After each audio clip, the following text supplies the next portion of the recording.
करीब से दिखाओ सब। हाँ, मेरे साथ मौजूद है। हम जो है भिक्षा शरीफ में आए हैं साईं के दरबार में। बिस्मिल्लाहिर्रहमानिर्रहीम। मैं हूं वसीम खान। इस वक्त आप देख रहे हैं कि क्या नाम, मैं जो ना भिक्षा शरीफ में मौजूद हूं और अपने तमाम इन दोस्तों के साथ तो जियारत के लिए आए हैं। इंशाल्लाह जाएंगे आगे, जियारत करके आएंगे साईं के दरबार की। चलते जाएं, आ जाए इमरान भाई। तो ये मेरे बहुत प्यारे दोस्त हैं इमरान भाई। यहाँ से इंशाल्लाह हम जियारत के बाद हम जाएंगे।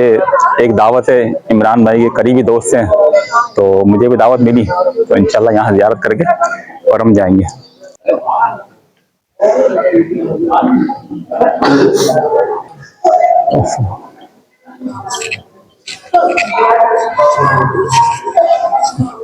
इमरान भाई मेरे साथ मौजूद है। हम जो है भिक्षा शरीफ में आए हैं साईं के दरबार में। इंशाल्लाह फातिहा वगैरह पढ़ने के बाद जो है हम आगे की तरफ जाएंगे।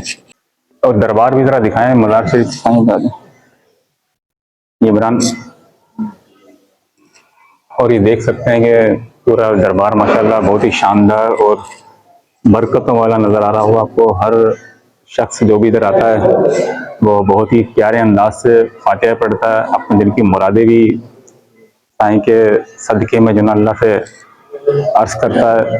और जब पूरी होती है तो वो धूमधाम से चादर भी चढ़ाने के लिए आते हैं और लंगर नियाज भी करते हैं। तो मैं अपने कैमरे में देखूँगा तमाम को दिखाते हैं जितने भी ये दोस्त आए हुए हैं। एहतशाम भाई इमरान भाई के बेटे हैं और ये भाई भी आप देख रहे होंगे, ये छोटा बेटा है। इमरान भाई भी फातिहा पढ़ने में लगे हुए हैं और मैं भी आप देख रहे होंगे मेरे साथ कैमरा मैन जो ना उजैम है। अपना बहुत ख्याल रखिएगा। अल्लाह हाफिज़। अच्छा, आप देख रहे हैं कि रुबाई जो है साईं शाकिर की मिठाई की रहमतुल्लाह अलैह बनाई जा रही, पढ़ी जा रही है। और यहाँ पे मुख्तलिफ किस्म के जो है ना लोग बैठे हैं, सुनते हैं। ज़ाहिर है और साईं की जो शायरी है वो उसका अपना एक मज़ा है, आप देख रहे होंगे।